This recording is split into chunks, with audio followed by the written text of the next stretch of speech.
دوسرا اذکرونی اذکرکم جہاں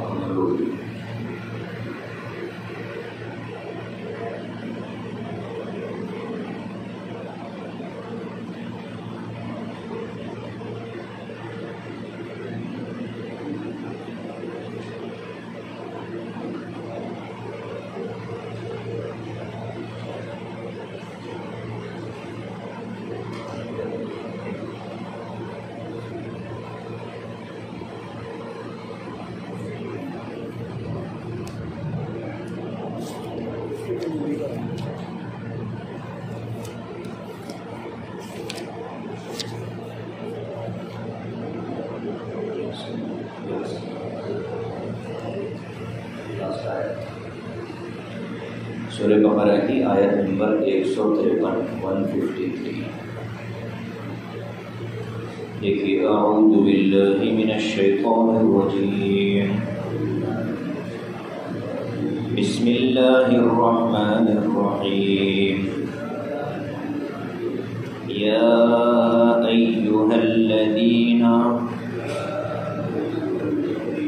آمنوا استعینوا بالصبر والصلاة ان اللہ مع الصابرین۔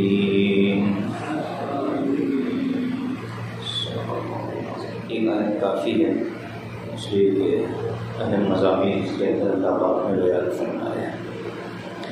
ترجمہ دیکھیے، یا ایھا الذین آمنوا استعینوا بالصبر والصلاۃ، اے ایمان والو مدد طلب کرو صبر اور نماز کے ذریعے۔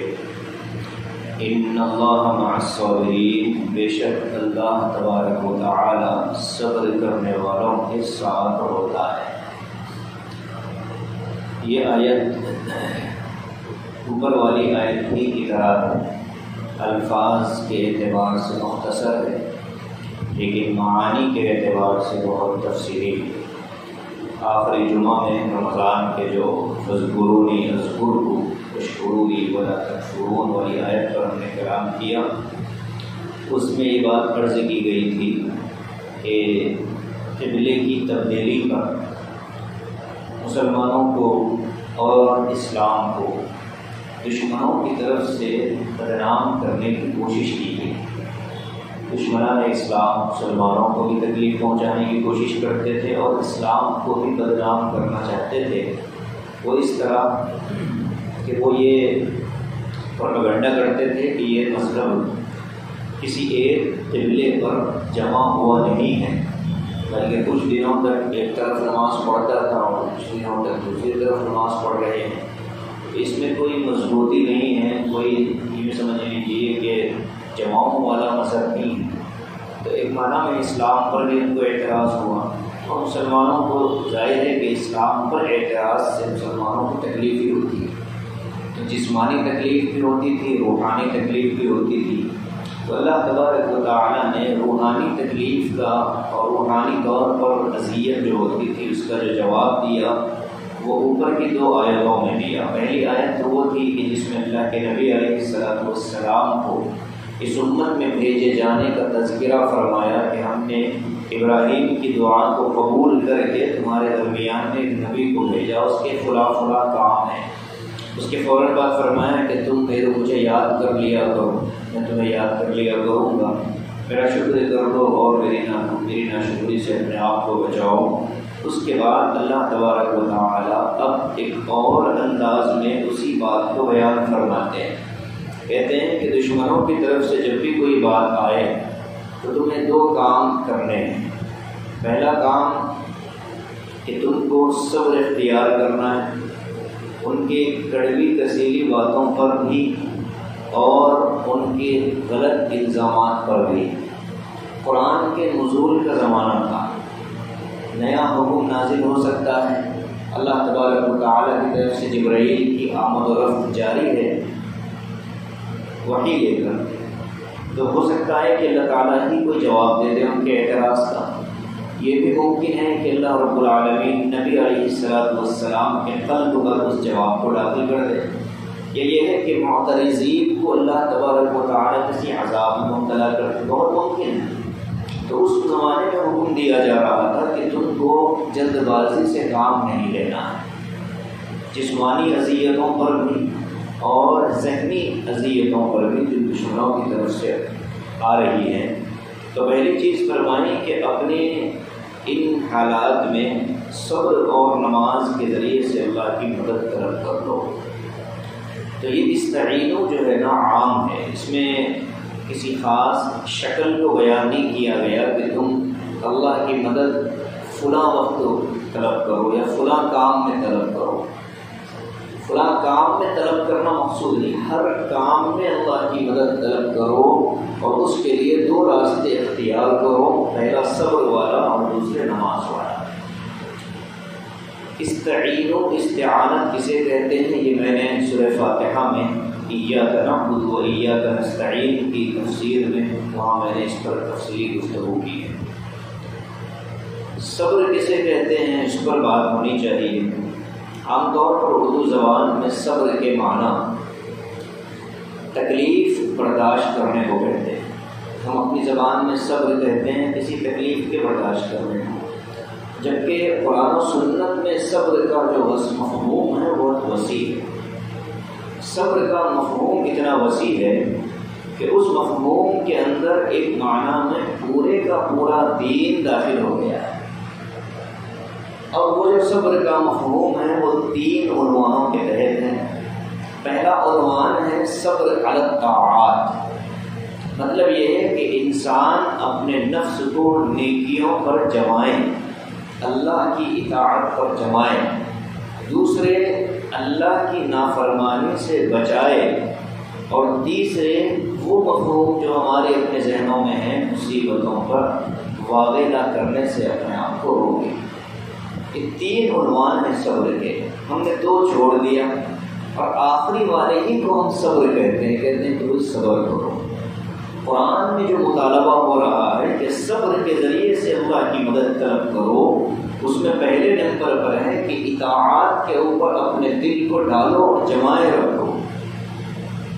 دل اور قلب کو، نفس کو اطاعت اور طاعات کی طرف جماؤ.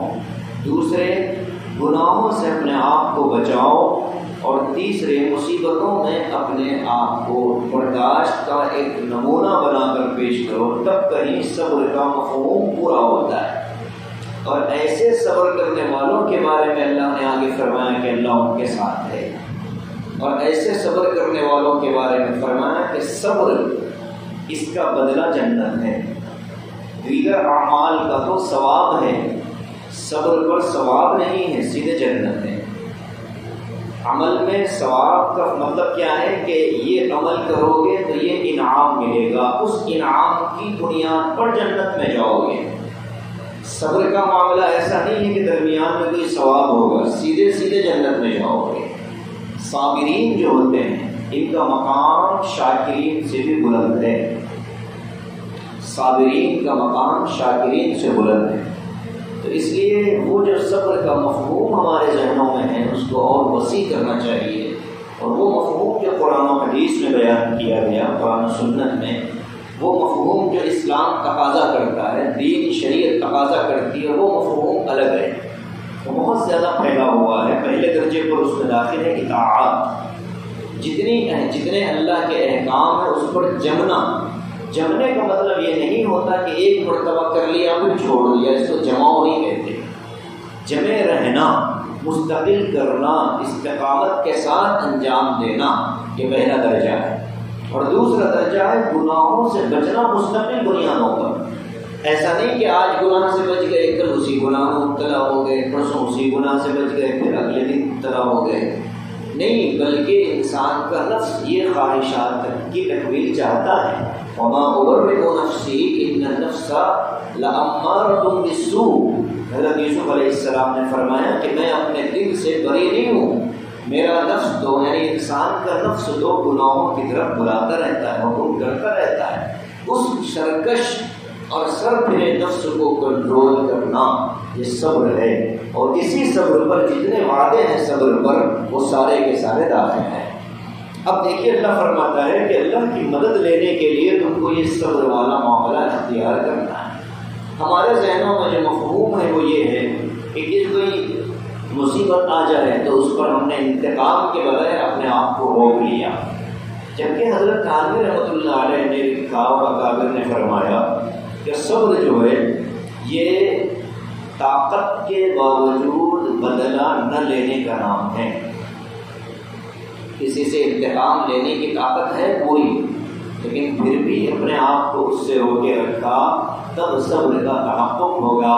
ایک بڑا آدمی کمزور آدمی کی پڑھائی کر کے چلا جائے اور اس کو بدلہ لینے کی طاقت نہیں ہے اور وہ یوں کہے کہ جا میں صبر کر رہا ہوں، تو یہ صبر نہیں۔ اس لیے کہ صبر کہاں ہے؟ کنٹرول کا نام ہے۔ پوری طاقت تھی بدلہ لینے کی، پوری طاقت تھی جواب دینے کی، لیکن اس کے باوجود اپنے آپ کو روکے رکھا، کنٹرول کیا، اپنے نفس کو قابو میں رکھا، تب کہیں جا کر صبر کا تحقق ہوتا ہے۔ یہاں ایک اور حدیث میں اللہ کے رسول فرماتے ہیں الصبر عند الصدمۃ الاولی، مصیبت اگر آئے اس مصیبت پر پہلی مرتبہ یہ کہنا اے اللہ میں تیری اس پر راضی ہوں، انا للہ و انا الیہ راجعون، یہ پہلے صدمے کی خبر پر کہنا یہاں صبر کا تقاضا یہ ہے۔ ورنہ تو ایک شکایتوں کا انبار لگا کر لمبا چوڑا رونا دھونا کر کے جب آنسو خشک ہو جائیں اور رونے کی سکت ختم ہو جائے اور دل کا غبار نکل جائے، پھر کہیں جا کر آدمی تھم رہا ہے اور یہ کہہ رہا ہے کہ ہاں میں نے صبر کر لیا ہے، اس کو تسلی کہتے ہیں، صبر نہیں کہتے، اس پر اجر نہیں ہے۔ تکلیف پر آنسو بہانا یہ انسانی فطرت ہے۔ نبی علیہ السلام کے صاحبزادے حضرت ابراہیم جب دنیا سے جب ان کا انتقال ہوا بہت چھوٹے سے تھے، ان کو قبر میں آقا علیہ السلام نے رکھا تو آپ کے رخسار مبارک پر آنسو تھے۔ صحابہ نے پوچھا یا رسول اللہ اتبکی انت یا رسول اللہ، آقا آپ بھی روتے ہیں؟ تو آقا نے فرمایا میں تمہاری طرح سخت دل نہیں ہوں۔ تو دلوں کی نرمی مصیبتوں پر انسان کو رولا دیتی ہے۔ اللہ کے رسول علیہ السلام کا میت کسی اپنے قریبی رشتہ دار کی، جیسے حضرت حمزہ ہیں، ان کی وفات پر آنسو بہانا اور رونا یہ ثابت ہے۔ تو صرف رونا صبر کے خلاف نہیں ہے، شکایت کرنا صبر کے خلاف ہے، بیان کرنا صبر کے خلاف ہے۔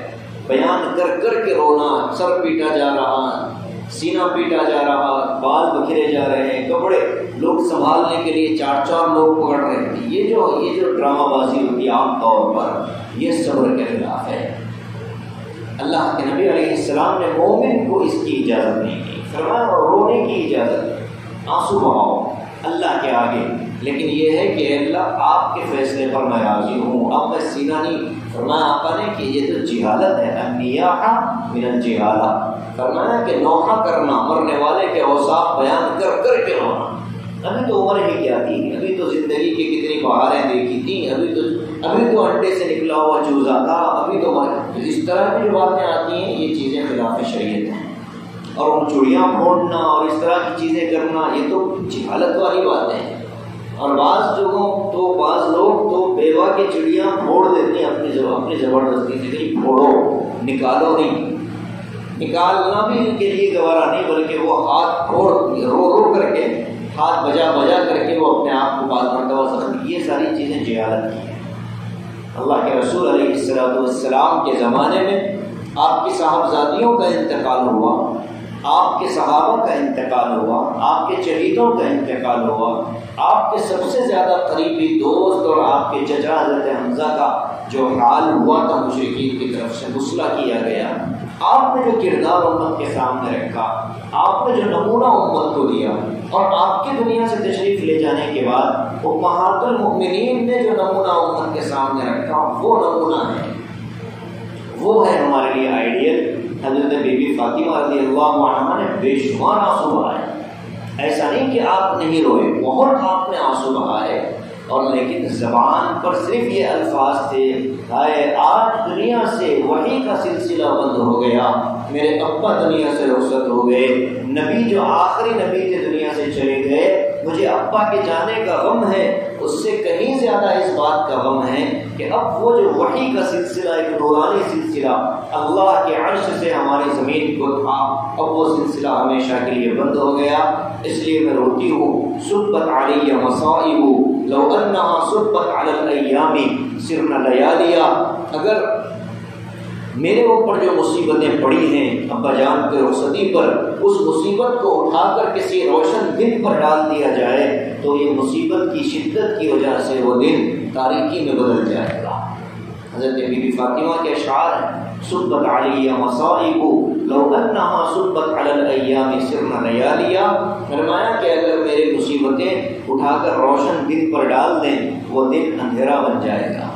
تو رونا شریعت میں اجازت ہے اس کی، رونے والوں کو اللہ پسند کرتے ہیں، اس میں کوئی شک نہیں، لیکن شکایت زبان سے ہو، بس ہمارا ہی گھر ہے، مصیبتیں ہمارے ہی گھر پر آتی رہتی ہیں، ہمیں ہی لوگوں نے دیکھ لیا ہے، یہ بار بار آپ کے ساتھ ایسا کیوں ہو رہا ہے، اس طرف ذہن انسان کرنا چاہنے پائے۔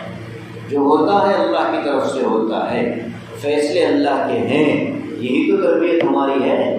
تو یہ صبر کا تقاضا ہے کہ پہلے درجے پر انسان کو اطاعت پر، اللہ کے احکام پر جمنا ہے، گناہوں سے بچنا ہے، اور تیسرے درجے پر مصیبتوں پر صبر کرنا ہے، اسے کہتے ہیں صبر۔ اور فرمایا والصلاۃ، سوال یہ پیدا ہوتا ہے کہ اطاعت کے اندر تو نماز بھی داخل ہے، پھر بھی الگ سے نماز کا ذکر فرمایا، تو اس کی وجہ یہ ہے کہ اس کو اہمیت کے طور پر بیان کیا۔ نماز کی جو اہمیت اسلام میں ہے وہ اتنی زیادہ ہے کہ اس کو علیحدہ اللہ تبارک و تعالیٰ نے بیان فرمایا۔ 70 یا 75 جگہ پر تو قرآن میں صبر کا ذکر ہے، لیکن 700 جگہ نماز کا ذکر ہے۔ کہ اللہ تبارک و تعالیٰ کا اہمیت کے ساتھ ان دو چیزوں کو بیان کرنا یہ اس بات کو بتاتا ہے ایمان والے چاہے جس دور کے ہوں، دور نبوت سے لے کر قیامت تک، ان کے لیے آج بھی مصائب اور مشکلات سے نکلنے کے جو راستے ہیں وہ یہ ہے کہ اطاعت پر جمائے اپنے آپ کو، اور اس میں سب سے پہلا مقام نماز کا ہے، نماز پر اپنے آپ کو جمائے استقامت کے ساتھ۔ فرمایا کہ اہدنا الصراط المستقیم، اے اللہ سیدھے راستے پر جمائے رکھیے۔ اس کی ایک تفسیر مفسرین نے نماز سے بھی کی ہے، کہا کہ ہم کو زندگی پر نماز سے جوڑے رکھیے، تو نمازوں کا اہتمام۔ اس لیے فرمایا کہ جس کی زندگی میں نماز نہیں ہے اس کی زندگی میں دین نہیں ہے، چاہے اذکار ہوں، نوافل ہوں، اوراد ہوں، وظائف ہوں، نمازوں کے بغیر ان کا کوئی کام نہیں ہے، نمازوں کے بغیر ان میں کوئی روحانیت نہیں، ان میں کوئی اثر نہیں۔ بلکہ ایک مفسر کی کتاب پڑھ رہا تھا، انہوں نے لکھا کہ جس کے فرائض کی جو تاریخ فرائض ہیں، انہوں نے لکھا جو تاریخ فرائض ہیں اس کے نوافل بھی قبول نہیں ہوں گے۔ اب آپ بتائیں کہ فرض نہیں پڑھنے والا اگر نفل پڑھے گا، پھر انہوں نے اس کی توجیہ کی کہ فرض ڈیوٹی ہے، نفل اوور ٹائم ہے، جو ڈیوٹی پوری انجام نہ دے اس کے اوور ٹائم کا کوئی اعتبار نہیں کیا جاتا۔ تو فرائض پر جمے پھر نوافل کا اہتمام کرے تو فرائض کی کوتاہیوں کو اللہ نوافل کے ذریعے سے پوری کرے گا۔ اس غلط فہمی میں ہم نہ رہیں کہ فرائض چھوڑ کر نوافل پڑھیں گے تو اس کی جگہ اللہ اس کو ریپلیس کرے گا، نہیں، بلکہ فرض چھوٹا تو فرض ادا کرنا پڑے گا۔ نفل جو ہے اس میں جو خوبصورتی میں کمی زیادتی ہے اس میں اللہ تبارک و تعالیٰ اس سے بھرپائی کرے گا۔ تو نماز کو مستقل طور پر مصائب اور آلام سے نکلنے اور تنگی اور دکھ اور رنج کو دور کرنے کا سبب بتایا گیا۔ حضرت عبدس تھانوی رحمۃ اللہ علیہ نے یہاں ایک عجیب بات لکھی، وہ ان کا حق ہے، وہ لکھ سکتے ہیں۔ انہوں نے لکھا کہ صبر تو سمجھ میں آتا ہے کہ آدمی مصیبت پر صبر کرے تو ایک وقت گزرنے کے بعد اس کا غم ہلکا ہو جاتا ہے۔ انسانی دل ہے وہ کچھ دنوں کے بعد غم کو بھلانے کی اس کے پاس عادت ہے۔ اگر اللہ تعالیٰ غم بھولنے کی عادت نہیں رکھتا تو امت تو نبی کے غم میں رو رو کر کے ختم ہو چکی ہوتی، صحابہ تو اسی وقت ختم ہو جاتے اگر نبی کا غم نہ بھلایا جاتا، اپنے عزیزوں کا غم نہ بھلایا جاتا۔ یہ اللہ کا نظام ہے۔ اسی لیے 3 دن سے زیادہ سوگ منانے کی اسلام میں کسی کے لیے اجازت نہیں، سوائے اپنے شوہر کی وفات پر۔ بیوی کو یہ بات ضروری ہے کہ وہ 130 دن سوگ کے منائیں، عدت گزارے، باقی کسی اور کے لیے اس بات کی کوئی اجازت نہیں کہ 3 دن سے زیادہ سوگ منائیں۔ رمضان میں جن حضرات کے رشتہ داروں میں انتقال ہوا، عید سے پہلے اکثر و بیشتر حضرات نے رابطہ کیا تھا کہ ہم نئے کپڑے پہن سکتے ہیں کہ نہیں پہن سکتے ہیں۔ 3 دن اگر گزر گئے ہیں تو بالکل نئے کپڑوں کے پہننے کی اجازت ہے۔ کوئی اسلام اس طرح کا تنگ نظر نہیں ہے کہ وہ آپ زندہ سال بھر پورے کا پورا عید کے بغیر گزارو۔ وہ زبردستی کا غم ظاہر کرنا ہے کہ بھئی ہمارے گھر میں عید نہیں ہے، کیوں؟ جب میں پہلے وہ کہیں ہو گیا تھا، تو بھئی 3 دن سے زیادہ اس طرح کی چیزوں کی اجازت نہیں ہے، بلکہ 3 دن کے اندر اسلام کہتا ہے کہ اتنے زیادہ بھی پتھر دل نہ بنو کہ گھر میں 3 دن پہلے حادثہ ہوا اور آپ آج خوشیاں منانے لگو۔ 3 دن تک تو اجازت ہے، 14 دن سے سوگ کا اظہار کرنا جائے، اکیلے میں لو اللہ کے آگے غم منا لو، باقی 3 دن تک گنجائش۔ اب دیکھیے نماز سے کیسے آدمی کا غم دور ہوتا ہے، نماز سے کیسے آدمی کا رنج دور ہوتا ہے۔ حضرت تانوی فرماتے ہیں کہ اس کے 2 جواب ہیں۔ ایک جواب حضرت مفتی شفیع صاحب نے نقل کیا، کہتے ہیں کہ بھئی بہت ساری دوائیں ایسی ہوتی ہیں جن کے بارے میں یقین ہوتا ہے کہ اس دوا سے اس کا علاج ہے، لیکن سبب معلوم نہیں ہوتا، پھر بھی لوگ دوا استعمال کر لیتے ہیں کہ بھئی اس دوا سے فلاں بیماری میں علاج ہوتا ہے، اس کا فائدہ ہوتا ہے، اور لوگوں کا تجربہ بھی ہے کہ بھئی یہ آپ سر میں درد کے لیے فلاں دوا استعمال کر لو، افاقہ ہوگا۔ تو دوا سے افاقے کا یقین ہو رہا ہے، لیکن معلوم نہیں ہے کہ وہ کیا اسباب ہیں جس کی وجہ سے دوا کام کر رہی۔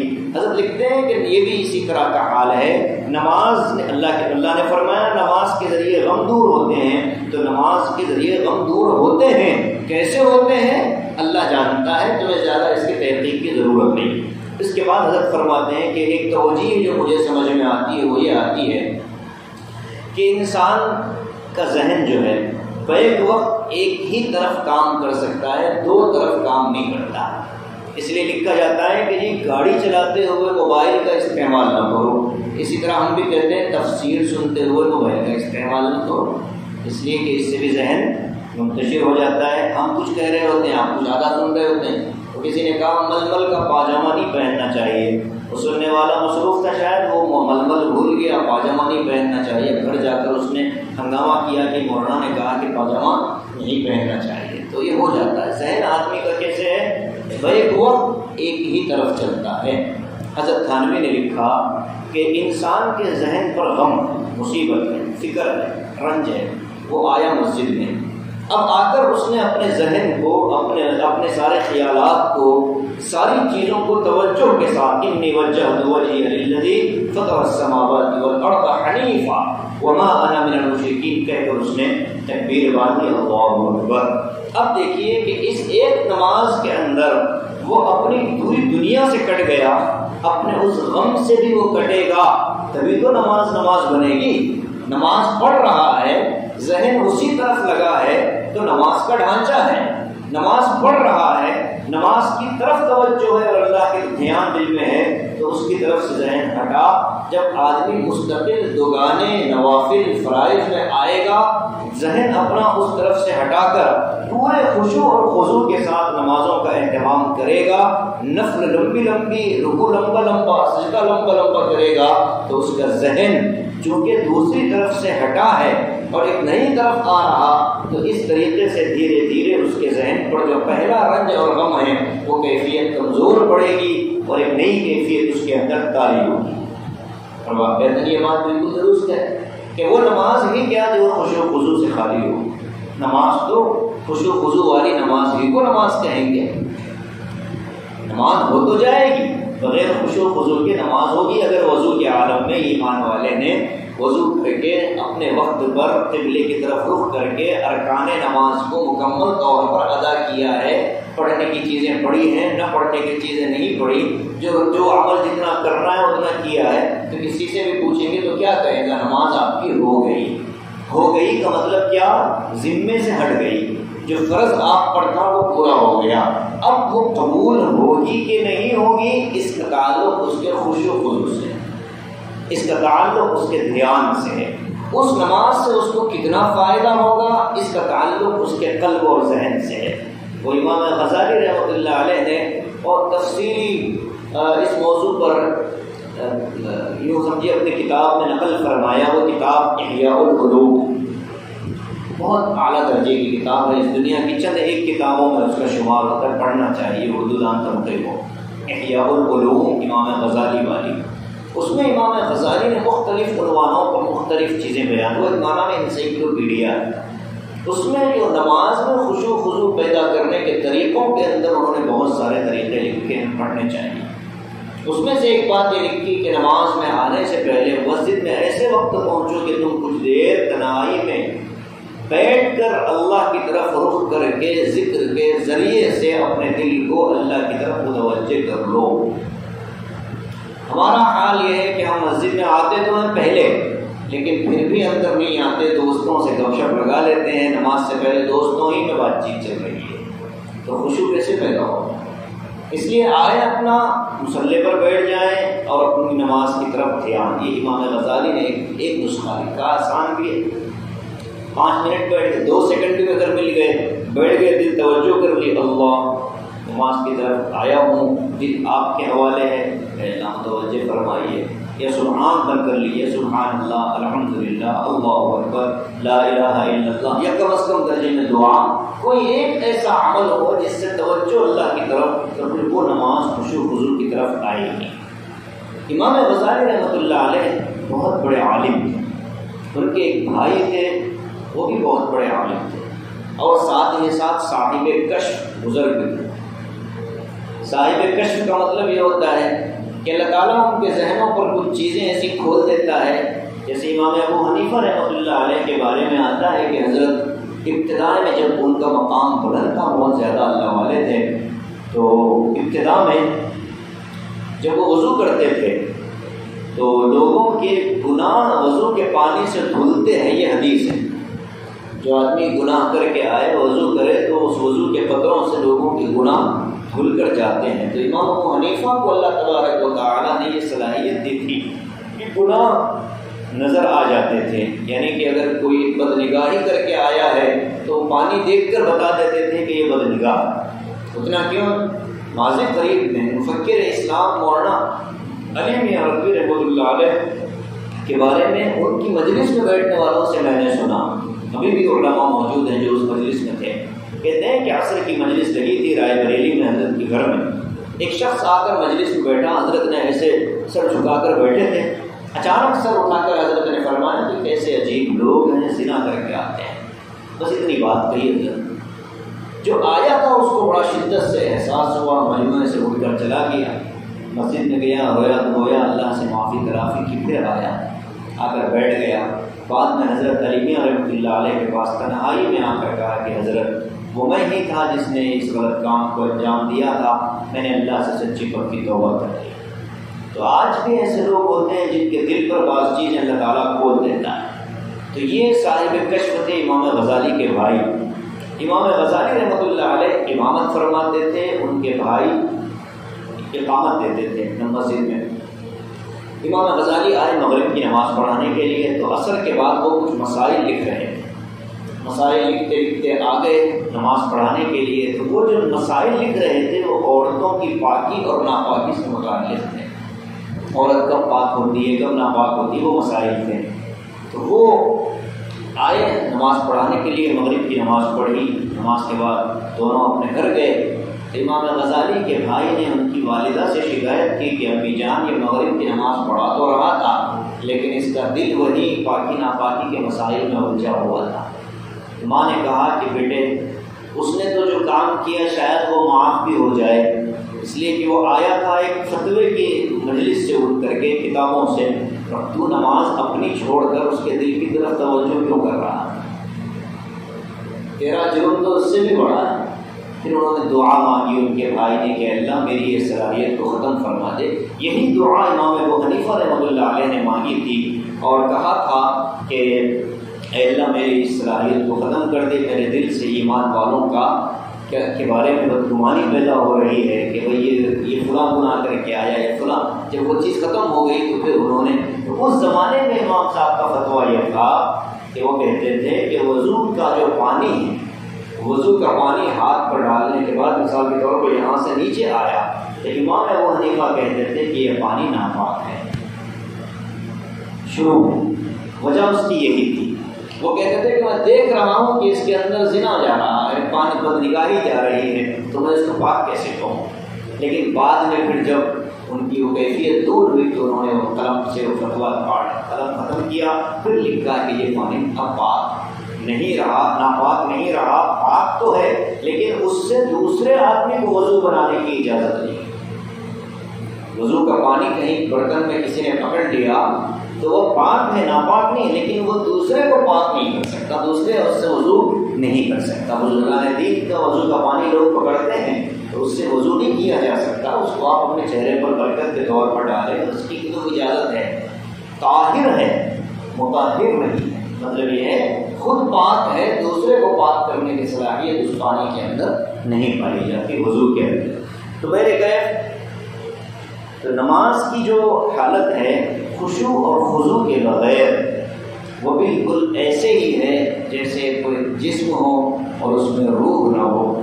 تو وہ نمازیں ہماری زندگی میں رنج و غم کے دور کرنے کا سبب بنتی ہیں جو نمازیں خشوع خضوع کے عالم میں پڑھی جائیں، اور آدمی جب غم کے عالم میں ہو تو زیادہ توجہ کے ساتھ اللہ کی طرف رجوع کرے، اس کا غم بھی ہلکا ہوتا ہے، اور غم دنیا سے ہٹ کر پھر غم آخرت اس کے دل پر آتا ہے، پھر وہ نمازوں میں اس کے لیے اللہ سے توجہ لو لگانا، اپنے دل کو متوجہ رکھنا اس کے لیے آسان ہوتا ہے۔ آگے اللہ فرماتے ہیں ان اللہ مع الصابرین، ایسا صبر جو اوپر ذکر کیا گیا ایسوں کے ساتھ اللہ ہے۔ صرف اوپر جب تذکرہ آیا تو نماز اور صبر دو الگ الگ چیزیں بیان کی، نیچے جب اللہ کے ساتھ ہونے کی بات آئی تو صرف صبر کو بیان کیا۔ وجہ یہ ہے کہ صبر نماز سے چھوٹے درجے کی عبادت ہے، جب چھوٹے درجے کی عبادت پر اللہ ساتھ ہے تو بڑے درجے کی عبادت پر تو اللہ بدرجے اولا ساتھ ہے۔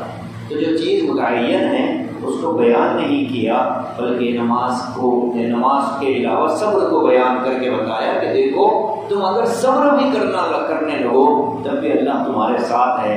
نماز پڑھنے میں تو اللہ کی تمہاری معیت ہوتی ہی ہے۔ جیسے کہا کسی نے کہ سجدے میں ہوتا ہوں تو ایسے لگتا ہے کہ اللہ کے قدموں میں میرا سجدہ ہو رہا ہے، سر اٹھانے کی جرت نہیں کرتا، لیکن اللہ کا حکم ہے کہ نماز میں سجدے سے سر اٹھانا ہے، کہ چونکہ محبوب کا حکم تھا اس حکم کی وجہ سے میں سجدے سے سر اٹھاتا ہوں، ورنہ تو پوری زندگی میں سجدے میں پڑے رہنے کو ترجیح دوں گا۔ تو ایسوں کے ساتھ پھر اللہ ہوتا ہے۔ آج بھی مسلمانوں کی جو حالات ہیں، اللہ اگر ہم اپنے ساتھ اللہ کو لینا چاہتے ہیں تو صبر اپنے پورے مفہوم کے ساتھ، اس پورے معانی کے ساتھ ہم کو اختیار کرنا پڑے گا، تب کہیں اللہ کی معیت ہوگی۔ اور جب اللہ ہمارے ساتھ ہے تو پھر دنیا کی کوئی قوم ہمیں کچھ کر نہیں پائے گی۔ تو اللہ کو پانے کے لیے جہاں بہت سے طریقے ہیں اس میں سب سے مؤثر طریقہ وہ صبر ہے۔ اللہ تعالیٰ ہم صبر کو اس پر عمل کی توفیق نصیب فرمائیں۔ ایک چیز اور عرض کر دیتا ہوں، اس طرح کی تفاسیر سن کر بہت سے نوجوان دعا میں یہ کہتے تھے اللہ صبر کرنے والا بنا۔ ایک اللہ والوں نے کسی سے دعا سنی کہ اللہ صبر کرنے والا بنا، مجھے صابر بنا، تو حضرت نے کہا کہ بیٹے دعا بدل دے۔ انہوں نے کہا کہ کیوں، صبر کی تو اتنی فضیلتیں ہیں؟ تو انہوں نے فرمایا کہ صبر کا ایک مفہوم یہ بھی ہے کہ مصیبتیں آئیں تو اس پر جمے آدمی برداشت کرے۔ تو گویا کہ تو نے اللہ تعالیٰ سے یوں کہا کہ اللہ مجھ پر مصیبتیں بھیج، پھر مجھے صبر کی توفیق دے۔ تو انہوں نے کہا کہ کیا مانگو؟ فرمایا کہ اللہ کے رسول نے جو دعا سکھائی وہ دعا مانگ، کیا اللہ مجھے عافیت عطا فرما، صبر مانگنے کے بجائے عافیت عطا فرما۔ وہ حضرت ہم پڑھیں گے دوسرے پارے کے آخری میں ربنا افرغ علینا صبرا وثبت اقدامنا وانصرنا علی القوم الکافرین، یہ دعا حالت جنگ میں میدان جہاد میں مانگی گئی۔